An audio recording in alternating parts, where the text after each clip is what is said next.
So Britain's culture secretary, that country's most senior Muslim politician, openly connecting the French terror attacks to Islam, saying in part, quote, the lazy answer would be to say that this has got nothing whatsoever to do with Islam or Muslims, and that should be the end of that. That would be lazy and wrong. You can't get away from the fact that these people are using Islam, taking a peaceful religion and using it as a tool to carry out their activities. Brigitte Gabriel, president of Act for America and author of the book They Must Be Stopped, is my guest. Welcome to The Real Story, Brigitte. Thank you, Gretchen. Delighted to be with you. Well, thank you so much. All right, so what do we make of this top person who also happens to be of Muslim heritage, not a practicing Muslim, but of Muslim heritage, basically saying that, look, it's because of the religion? It is because of their religion, and what's interesting is he added that they have hijacked a peaceful religion. Now, let's remember that this Muslim leader is an atheist, a secularist, not a practicing Muslim, and married to a Christian woman, and have never read the Quran. So you add all those together, and then he comes out and says, well, religion, Islam is a religion of peace, but has been hijacked by this minority that's twisting the religion, which is not true. Salam means peace. Islam means submission. But because the two words are very similar, a lot of Westerners mix them together because you hear a lot, especially business people that work in the Islamic world, Assalamu alaikum, which is a regular greeting meaning peace be upon you or peace be with you as a hello.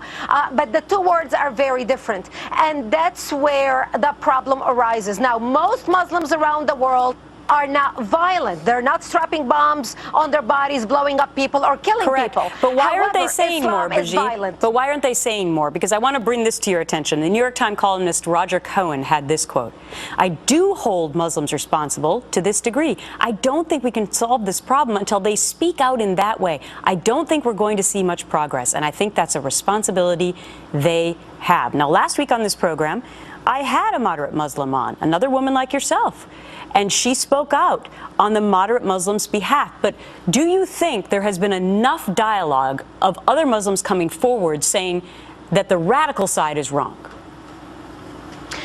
No, and here is the reason why. Because the law is on the side of the radicals. Muslims cannot come out against the Quran itself. Even though there are a lot of peaceful verses in the Quran in the beginning, all the violent verses at the end replace the peaceful verses under a law called the law of abrogation. This is why when a radical and a moderate get into a debate together, the radical always wins the debate because the law is on their side. Now, there is no one funding a moderate Islamic movement around the world by the Muslim world because they know that what the radicals are doing is exactly what Prophet Muhammad taught and did himself. So for them to organize against what the radicals are doing will be basically to organize against what the commandment of their religion commands of them. Then who do we rely on to speak out about it?